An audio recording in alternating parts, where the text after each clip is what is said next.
yang menjadi penghalang utama bagi seseorang itu untuk dekat dengan Allah. Sehingga Tuhan Yesus katakan, kamu tidak dapat mengabdi kepada dua tuan. Kamu hanya bisa mengabdi salah satu di antaranya. Kamu bisa memilih antara Tuhan atau uang. Tidak ada hal lain yang Tuhan Yesus katakan yang dapat mengambil tempatnya Allah dalam kehidupan manusia selain uang. Uang memiliki peranan penting dalam kehidupan kita sebagai manusia, bahkan setiap hari dalam bentuk apapun kita selalu menggunakan uang. Kita mau punya baju, mau punya makanan, punya sayur dan lain sebagainya, kita harus punya uang. Kita mau bepergian harus menggunakan uang. Uang merupakan alat pertukaran yang sah yang digunakan oleh umat manusia. Tetapi seringkali uang juga dapat mengambil alih tempatnya Allah, sehingga kita singkirkan Tuhan dan lebih mengutamakan materi atau uang. Kita dengar apa yang dinasihatkan oleh Rasul Paulus kepada Timotius. Di dalam 1 Timotius pasal 6 ayat 2b sampai ayatnya yang ke-10. Dari firman Tuhan ini saya memberikan tema yaitu iman dan uang. Iman dan pemahaman serta bagaimana orang Kristen memperlakukan uang. Rasul Paulus katakan kepada Timotius bagaimana orang Kristen itu bisa bersikap terhadap uang, dan saya lihat di sini ada 3 hal. Yang pertama, saudara, dalam ayatnya yang ke-6 dan ayat yang ke-7, memang kesalehan itu kalau disertai rasa cukup memberi keuntungan besar, sebab kita tidak membawa apapun ke dalam dunia dan kita pun tidak dapat membawa apa-apa keluar. Ya, kata ibadah yang dituliskan dalam Alkitab saudara, ini dalam terjemahan baru yang sekarang ini dituliskan kesalehan, ya, saleh, hidup benar. Paulus mengingatkan bahwa yang terpenting bagi setiap orang yang percaya kepada Allah adalah kesalehannya, ibadahnya kepada Tuhan, bukan yang lain. Jadi hal pertama adalah kita harus mengutamakan kesalehan atau ibadah kepada Allah. Sebagai orang yang percaya harus mengutamakan ibadah dengan yang lain. Ibadahnya kepada Tuhan dibanding dengan uang. Uang memang perlu, materi memang perlu, tapi jangan sampai hal itu membuat kita jadi terpisah dengan Allah. Oleh karena memburu uanglah orang bisa terjerat ke dalam berbagai dosa yang lain, kata Rasul Paulus. Bapak Ibu, kita semua adalah seorang pekerja, ya. Kita adalah seorang pekerja. Sebagai petani atau apapun pekerjaan kita, itu adalah hal yang baik bagaimana kita bisa mencukupi segala kebutuhan kita setiap hari. Tapi jangan sampai karena bata usaha, bata ramah, akhirnya membuat ibadah kita jadi terhalang. Ya, jangan sampai pekerjaan itu menghalang ibadah kita kepada Tuhan. Setiap kalau ada yang PA, kita lihat orang yang pergi PA, kita jadi penonton yang baik. Kita tahu bahwa ada PA, tapi kita tidak mau datang berbakti. Kita lebih senang mengurus apa yang kita kerjakan. Kita lebih mengutamakan kata dayhana banda dibanding kita beribadah kepada Tuhan. Kita lebih mengutamakan usaha kita, kios kita atau apalah itu hanya untuk mendapatkan uang, sedangkan ibadah kita lalaikan. Rasul Paulus ingat, waktu kita datang ke dalam dunia ini kita tidak bawa apa-apa. Kita malah berjuang mati-matian, tapi pada akhirnya itu tidak akan membawa engkau masuk dalam kekekalan. Saudara, coba lihat, pernah Tuhan Yesus memberikan satu perumpamaan begini. Ini nyana hati ngetauan, ning pelumung bakul. Tapan pikir ya bana ito yang napangang usaha kaya ng cukup ay liyawan. Akhirnya nahilig kung kahuya, nahilig pandoy ng maribakul supaya kagutampong ninja ron na panganguan. Tetapi pada akhirnya nangalang ng pangangamu na itu tidak akan membuat dia bisa nikmati semua, karena pada akhirnya Tuhan bilang, sekarang saatnya engkau akan pulang, kau harus mati sekarang padanya. Akhirnya semua apa yang dia perjuangkan selama ini sekarang menjadi berangin. Akhirnya dia tidak nikmati. Sama halnya juga saudara, kalau kita bekerja keras, tapi yang masuk di bulu kita, yang masuk ke perut kita, hanya itu yang menjadi milik kita. Selebihnya bukan milik kita, ya. Yang masuk ke perut kita yang kita nikmati itu, walaupun kita kerja mati-matian. Makanya saya sangat menyayangkan orang-orang yang tahu kebenaran, tapi sampai dia tidak melakukan kebenaran itu, sampai dia lalai untuk pelihara imannya kepada Allah, sehingga dia tidak mau datang beribadah kepada Tuhan. Itu sangat disayangkan. Ruginya itu kalau uang itu tidak dapat dihitung berapa triliun, saudara.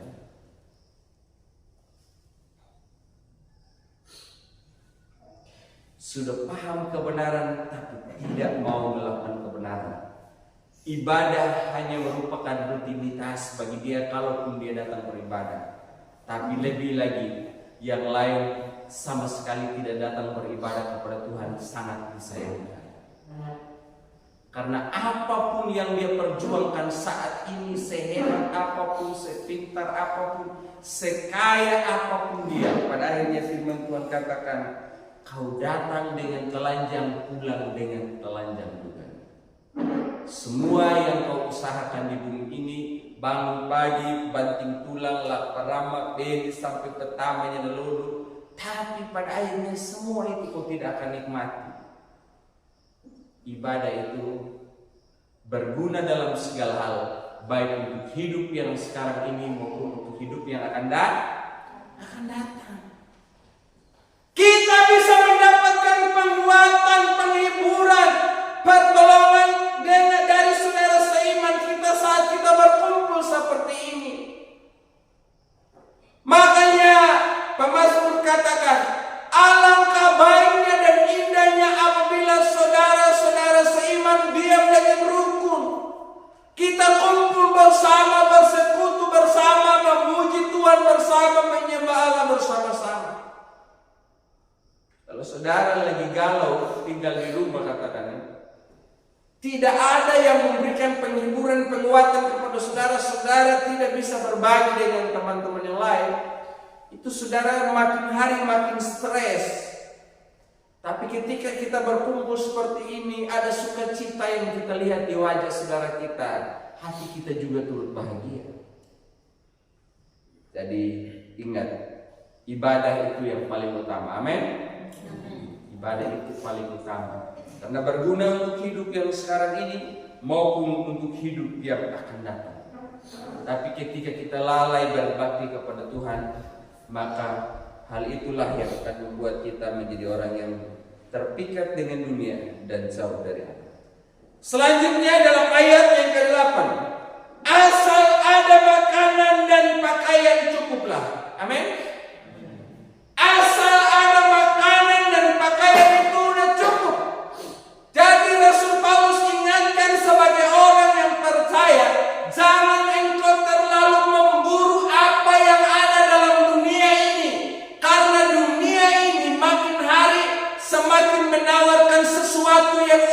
yang baik, yang menyenangkan. Dan itu rasanya kita butuh, padahal sebetulnya hanyalah keinginan. Makanya Paulus dikatakan, milining pangang dan katari papakin tua menanyunon. Amulalu hamat, amulalu pikir dong, kakuhaman na hamne rabunune kabudi, kakuhaman na hamne ubnune kabudian. Banyak orang saudara berjuang hanya untuk mau bergaya, tapi bukan untuk kebutuhan. Saudara, kadang ini kita stres karena kita mau menyamakan diri dengan orang lain. Tapi coba kalau kita berpadanan dengan apa yang ada pada kita.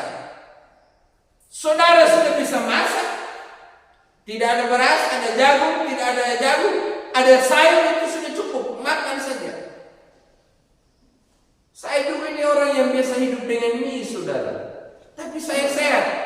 Tapi saya ada juga orang yang makan mie 1-2 kali saja bisa penyakitan begitu ya. Kenapa bisa begitu begitu? Itu Tuhan tahu pelihara kita, saudara ya. Kalau memang di saat kita memang tidak ada apa-apa, ya kan nikmat gara-gara ya. Hanya tinggal itu yang ada pada kita, kita makan dengan senang hati dan sukacita, itu akan mendatangkan kesehatan buat kita. Tapi kalau kita sudah punya segala-galanya, itu kadang itu sesuatu itu bisa mendatangkan penyakit buat kita. Saya ini pemakan segala begitu ya, yang bisa dimakan orang begitu ya. Dan saya sehat, menikmati. Tidak ada yang perlu kita keluhkan dalam hidup ini. Mau ada nasi saja cukup Bapak Ibu ya. Amin. Tidak perlu stres. Sayur ibu yang ada nih, tidak ada sayur lagi. Saya bilang ada minyak, ada. Saya tuang ini minyak triboli Bapak Ibu, taruh vitsin, taruh garam, kau campur sudah makan sudah itu. Enak kayak makan nasi goreng Bapak Ibu ya. Bedanya nasi goreng itu dikasih panas, itu tidak dikasih panas ya. Daripada kita mengeluh air gara-gara itu, kau bilang gara-gara itu punya kau Muhammad kumilong mau dia, nanya merede ni bunuh, atau merede ni. Kecuali yang banding ayat kecuali yang ada di mana betul jadi. Tapi yang aneh ku alam kau ni udah nggak pernah merede. Lebih baik ay karat ay pangang digo. Halungan kan dia pun akan ini kamu dan kamu tamin ilang ni. Asal ada makanan dan pakaian cukup. Amin. Pakaian itu tidak perlu harus bergaya. Setiap minggu saya harus ganti baju baru. Setiap minggu saya harus beli baju baru. Itu bukan asal ada makanan dan pakaian, tapi asal bagaya. Bagaya. Makanya kalau saya lihat orang, kalau dia tiap minggu baju lain, tiap minggu baju lain, pokoknya kalau sudah habis itu lagi dia ganti terus. Saya jadi tanda tanya Bapak Ibu ya. Itu gaya. Tapi kalau gaya tanpa hutang bagus. Iya toh. Tapi gaya tapi hutang disimpan pinjam banyak, itu bikin malu saja. Bikin malu. Orang bilang begini, gaya ada hutang lagi betul-betul na orang lo. Pila ba naman jawab? Betul at din Bapak Ibu. Gaya na betul-betul time. Ulo pribula pada bulan dan bayar. Ala kanyang lelak kangkong bagaya mo dapia na. Hanang mga ano ba? Sanang ni selfie yung mga tunay. Tapi kami pinamahuyang. Jadi Rasul Paulus ingatkan, sebagai orang yang beriman itu, ingat asal ada pakaian dan makanan dan pakaian. Sudah, jangan kejar. Kau lihat artis yang pakai baju begitu, saya juga mau ikut kayak dia. Muka saja tidak sama, kau bagaimana bisa sama dengan dia? Dia putih, mulus, datang kau penuh jerawat. Bagaimana ini ya? Ini saudara, kadang ini kita kejar harus begini. Tidak boleh. Sama juga ya, kita punya itu masalah ini makan dan pakaian. Sama juga kalau untuk hal-hal yang lain, sesuatu yang bisa kau raih itu baru kau kejar. Memang ada istilah begini, gantunglah cita-citamu seperti bintang di langit. Iya, seperti bintang di langit. Tapi kalau engkau tidak bisa sampai menggapai hal itu, kau jangan ngotot. Kau bisa menjadi orang yang stres sendiri suatu saat. Saya ini Bapak Ibu, mimpi besar juga Bapak Ibu. Selain saya mau jadi pendeta, saya mau mimpi jadi bupati. Betul ini Bapak Ibu. Saya mau jadi bupati.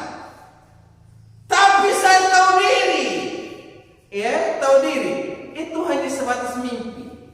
Tidak mungkin saya jadi bupati. Makanya kalau saya bilang, aku harus jadi maka kemudian mutahabar yang ditaibu kemudian jadi jadi saudara berpadanan dengan apa yang ada, asal ada makanan dan pakaian cukup. Jadi Bapak Ibu, kau jangan stres gara-gara kau tidak ada uang. Amin. Ini yang bikin orang stres, ini tidak ada uang, bukan tidak ada nasi dan sayur ini. Ngara ai bigarisan, kau yang tu bigarisan, kau. Ngara ai pada kiobun, how lusin dada begawinga mo, how lusin tayo. Tempat tu kau meninggal manuna. Tapi ai singgara aku di lupa kiau anak-anak yang mau ya katakan nuna manuna pikir guna. Pikirnya nuna nuna bada pirang buah benan tenaga yang terkuras itu. Padahal yang mengang tiap hari dahulu kan yang ngau dampu. Itu. Tapi pikir ai sing kan. Melihat wala amru. Ya kau ambil amru dan minggu punya panjuan jangan uang. Tapi nayana yang ambil juga yang awam dia konan. Ya kau perlu kayu penjual, tapi perlu kamu. Iya, tapi kita mendapat perlu mahu. Ya, alam kapai kau nanti akan tamat kapai kan di mana mahu. Neng kapai kan juga yang perlu. Tanda pandai yang kamu ni satu dia konan. Ni menjelene ni menjendapi aja apa jadi. Kalau ni mulai tahu. Akhirnya patin untung na pataying daw pahiyangan niya nun. Daw ko ba ang punya na pakto? Halangan na ako na daw ko hindi kini ng biar ko tapapahapong madal. Barang yang tidak dipakai itu bisa rusak sendiri Bapak. Nah, begitu. Ini mana ini? Perlu kita bertobat ini saudara ya. Amin. Perlu bertobat ini. Jadi Rasul Paulus katakan asal ada makanan dan pakaian sudah cukup. Jangan perlu ini kau berkeh ranting, keh pulang, keh jalan dulu, keh mana hadap apa di kumakiu mana nu ya kan ni dalam bambu lagu tu ini bulu kumba pitla ketik sampai ini.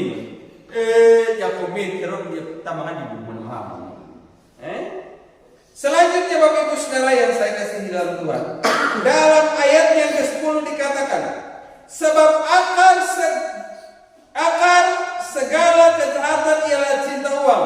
Dan karena memburu uanglah beberapa orang telah menyimpang dari iman dan menyiksa dirinya dengan berbagai duka. Cinta akan uang itu merupakan akar segala kejahatan. Uang itu sendiri tidak jahat, Bapak Ibu ya. Uang itu sendiri tidak jahat. Tapi kalau kau cinta uang melebihi segalanya sampai pada akhirnya kau halalkan segala cara, akhirnya itu akan akan menjadi dosa, menjadi jahat. Kejahatan itu terjadi. Memang di sisi yang lain ada yang memang punya niat, tapi di sisi yang lain karena ada kesempatan akhirnya dia lakukan. Tapi ketika tidak ada kesempatan dia bye-bye saja. Jadi Tuhan kadang mengizinkan kita melewati hal yang demikian. Apakah kita menjadi pengelola haknya Tuhan yang baik atau tidak? Ya. Jadi jangan sampai memburu semua apa yang ada dalam dunia ini kita kejar, pada akhirnya mendatangkan jerat bagi diri kita sendiri. Sehingga dalam bagian yang terakhir dikatakan menyiksa dirinya dengan berbagai duka. Menyiksa diri dengan berbagai duka karena menginginkan uang. Ingat ya, tolong jangan sampai karena kita ingin kaya, ingin sukses, ingin berhasil, akhirnya kita merampas yang bukan milik kita, kita menipu apa yang menjadi milik orang lain, kita menghalalkan segala cara hanya untuk memenuhi segala kepentingan kita. Termasuk kami juga pelayan-pelayan Bapak Ibu. Itu bisa saja motivasi salah. Bisa saja hanya karena ada uang makanya kita mau melayani. Tapi kalau tidak ada uang, kita tidak mau melayani. Ada orang tertentu, kalau yang ucapan syukur itu adalah orang kaya, maka dia yang melayani. Karena dia tahu amplopnya itu bisa tebal, uangnya banyak. Tapi kalau orang sederhana saja yang hidupnya pas-pasan, dia suruh orang lain. Karena dia pikir paling dia punya persembahan berapa duitnya. Ingat, jangan sampai uang itu menjadi sesuatu yang menggagalkan panggilan kita. Ya, khususnya kita sebagai pelayan-pelayan. Jangan kita melayani karena uang. Akhirnya kita tidak sadari bahwa sebetulnya panggilan melayani adalah sebuah panggilan yang mulia dibanding dengan uang. Sama juga dengan jemaat. Sebagai jemaat, jangan karena kau terlalu cinta uangmu sampai kau tidak memberi kepada Tuhan. Ya na anu duit nam bidi ya kadungnya ang namedeng ya na tatukar yawan ai ngalah bima yang makaluku kau yang kumuh-kumuh sebentar akhirnya kita tidak mau kasih itu. Nyoba pengalaman menjalan Bapak Ibu. Karena ninjan bendui udah ning meriu, duit orang modal. Bidi apa ya dia? Dengan duit meriu tu. Tarin na berihi menggumil miham. Toy larin. Dan taruhin na berihi kudu miham. Malanyo. Ham gue ayat tunjuk Bapak Ibu. Hah? Menurut Bapak Ibu ham gue betul atau dia? Tidak. Nah, nyoba dan ham baik betul. Yang hanya mi ham atau dia Bapak Ibu? Oh dia main ham berarti. Tapi yang namanya aja. Kadang Bapak Ibu memburu uang itu menyiksa diri kita dan menghalalkan segala cara kita tipu orang. Ningma bukan hanya dalam bentuk uang saja, materi-materi yang lain. Ningma manum nyubuh ili bisa dapat hilak etan penjualan pemanum ning dari ham mang riman kira tamahi wah indaya. Tapi putan ningma da mang ang tahu weri naman ni lagi pinanyutan. Ningwe mananyutan. Tapi tanah ini we pernah minum hang mimbonya ini leluham mana dewe ya itu leluham. Tapi lah mengilang pilihan namang patau mudah nana patengan atau ben bohelu. Tapi lunun uang pahilin namu aja paning utang. Ingat, hutang itu yang kita minta dari orang itu bukan mantan. Bukan mantan yang dilupakan. Amin. Lupa mantan toh? Bukan mantan. Jadi kau pura-pura tidak kenal walaupun kau kenal dan kau lihat sama dia. Itu kadang kita pura-pura begitu ya. Tapi hutang itu harus